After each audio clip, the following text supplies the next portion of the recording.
नायब अमरीकी सदर जेरी वेंस ने यूरोपीय रहनुमाओं को ग्रीन लैंड से मुतालिक ट्रंप का बयान संजीदगी से लेने का मशवरा दे दिया। व्हाइट हाउस में ब्रीफिंग के दौरान वेंस का कहना था कि अगर यूरोपीय ममालिक ग्रीन लैंड की सिक्योरिटी को संजीदगी से नहीं लेते तो अमरीका को खुद कोई कदम उठाना पड़ेगा। इस बारे में हतमी फैसला सदर ट्रंप ही करेंगे। इस सिलसिले में अमरीकी वजीर खारजा मार्को रूबियो जल्द डेनमार्क की क़यादत से मुलाकात करेंगे। नायब अमरीकी सदर जेरी वेंस ने यूरोपीय रहनुमाओं को ग्रीन लैंड से मुतालिक ट्रंप का बयान संजीदगी से लेने का मशवरा दे दिया।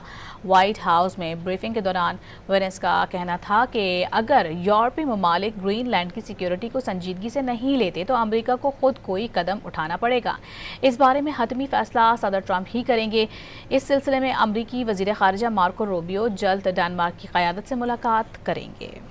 नायब अमरीकी सदर जेरी वेंस ने यूरोपीय रहनुमाओं को ग्रीन लैंड से मुतालिक ट्रंप का बयान संजीदगी से लेने का मशवरा दे दिया।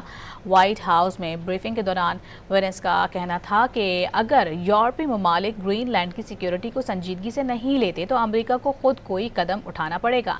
इस बारे में हतमी फैसला सदर ट्रंप ही करेंगे। इस सिलसिले में अमरीकी वजीर खारजा मार्को रूबियो जल्द डेनमार्क की क़यादत से मुलाकात करेंगे।